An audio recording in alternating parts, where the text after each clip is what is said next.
ಹುದ್ದೆಗಳು ಖಾಲಿ ಇದಾವ ಲಾಸ್ಟ್ ಟುಗೆದರ್ ಅವ್ನು ತುಂಬೆ ಪಾಪ ಇವ್ರು ಬದುಕೊಡ್ರಿ. ನೀವು ಇವತ್ತಿನ ಆಡಳಿತ ನೋಡ್ರಿ, ನಿಮ್ಮ ಆಡಳಿತಗಳು ನೋಡಿದ್ರೆ ನೀವು ಕೊಡ್ತೀರಂತ ಭರವಸೆ ಇಲ್ಲ, ಬಟ್ ಏನು ಮಾಡಲಿಕ್ಕೂ ಸಾಧ್ಯ ಇಲ್ಲ.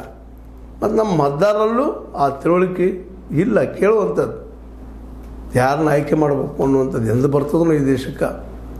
ಅತ್ಯಂತ ವಿಷಯ ಏನೋ ಆಗಲಿ, ಸಿದ್ದರಾಮಯ್ಯನವರು ಈ ವಿಷಯ ಈ ಹೆಚ್ಚುತ್ತಿರುವಂಥ ನಿರುದ್ಯೋಗ ಈಗಾಗಲೇ ಬರ್ತಾಯಿದ್ದಾರೆ, ನ್ಯೂಸ್ಗಳು ನೋಡ್ತಾ ಇದ್ದೀರಿ ನೀವು. ಹುಬ್ಬಳ್ಳಿಯಲ್ಲಿ ಅಲ್ಲೇ ಇಲ್ಲಿ ಎಲ್ಲ ಕಡೆ ಜನ ನಿಧಾನಕ್ಕೆ ರೊಚ್ಚಿಗೇಳ್ತಾ ಇದ್ದಾರೆ.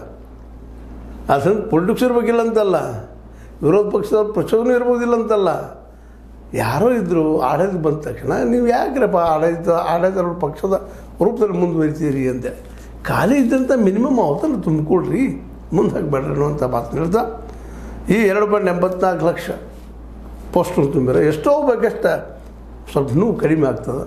ಮತ್ತಷ್ಟೇನೋ ಬಟ್ ವಯಸ್ಸು ಕಳ್ಕೊಳ್ಳೋಂಥ ಯುವಕರಿಗೆ ಬದುಕಾಗ್ತದೆ ಅಂತ ಹೇಳ್ತಾ ಈ ನಿರುದ್ಯೋಗ ಯಾವಾಗ ನಿರ್ಮೂಲನೆ ಮಾಡ್ತೀರಿ ಅದು ಕೇಳಿಸಿದ್ರು ನಾವು ಇಲ್ಲ, ಯಾಕಂತಂದ್ರೆ ಆ ರೀತಿ ದಿನನಿತ್ಯ ಬೆಳೀತಾ ಇದೆ ಅಂತ ಹೇಳ್ತಾ ಈ ನಿರುದ್ಯೋಗ ಆದಷ್ಟು ಸಿದ್ಧ ಔಷಧಿ ಏನದ ಸಿದ್ದರಾಮಯ್ಯರಾಗಿರ್ಬೋದು, ನಮ್ಮ ಮೋದಿಯವರಾಗಿರ್ಬೋದು ಕಂಡು ಹಿಡಿದು ಭಾಳ ಉತ್ತಮ.